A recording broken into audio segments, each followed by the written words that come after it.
What's up, guys? Welcome back to Creating Cash Flow, where today I actually wasn't planning on shooting a video, but while I was in the shower, I had some shower thoughts that I wanted to share with you. The Olympics are right around the corner, and with that, I started seeing some parallels between winning a gold medal at the Olympics and winning a gold medal in real life. And one of those is getting your personal finances in order. So here are 3 things that made me feel like I won the gold medal in my personal finance category, and it's not like I got rich quick or I beat the system. These are tried and true principles that have worked for me for the past 10 years and things that I do or rely on every single day. And as always, I know your time is extremely valuable, so I try and pack as much value into these videos as possible. If you appreciate that, go ahead and hit that like button. And if you want to see more of these videos, be sure to hit that subscribe button.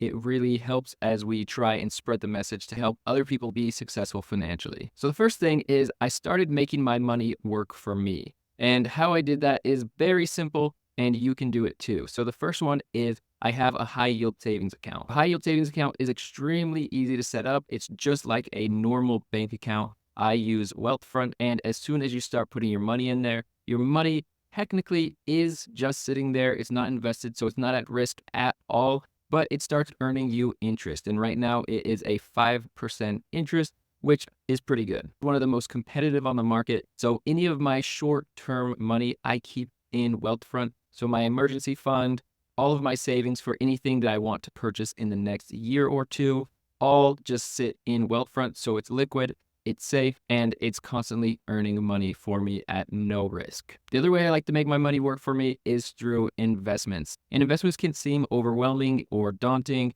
but as you feel more and more comfortable with your financial situation, it becomes a lot more interesting and a lot more fun. On this channel, we talk a lot about investing, and I share a ton of my failed investment stories as well as some of my successful ones. Number 2 is I found an investment strategy that works for me. So there are a lot of different ways to invest, and there are a lot of different strategies.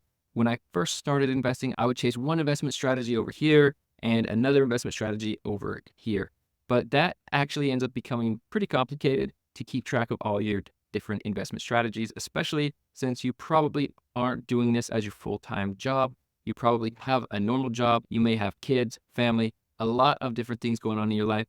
And because of that, I chose to just do dollar cost averaging, which has been a pretty proven method to have success investing over the long term. And so far for me, it really takes the hassle out of investing. And I just try and invest and get money in the market every single week. If that seems overwhelming, that's totally fine. I also wasn't getting money in the market every single week in the beginning, but every month or every other month, just as often as you have the money to invest, constantly putting it in the market so that you can ride the highs and you can also take advantage of the lows. And the final thing that made me feel like I won the gold medal in personal finances is I found the tools that work for me to be able to manage all of the financial aspects of my life. I didn't study finances in school, so I needed help to be able to make sure I was managing my finances appropriately. If you've been on the channel for a while, you will know what that looks like for me. I do use Robinhood for most of my investing needs. As I already mentioned, if you are new here, for my savings account, I use Wealthfront, which has a 5% APY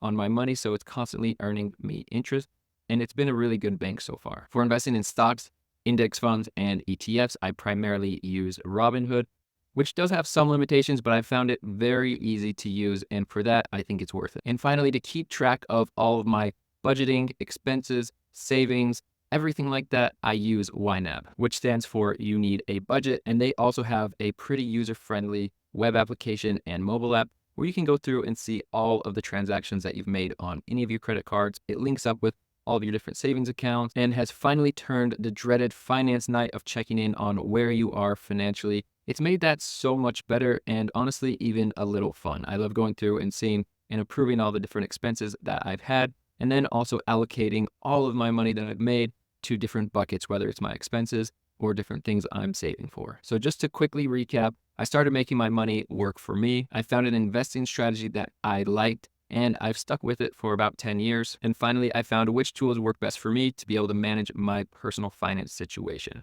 And in doing that, honestly, my personal financial life is not perfect. I don't have all of the money I ever hoped to have, but I have a good strategy and tools to help me feel confident and I'm heading in the right direction. What would you add, if anything, to this list? Let me know in the comments down below.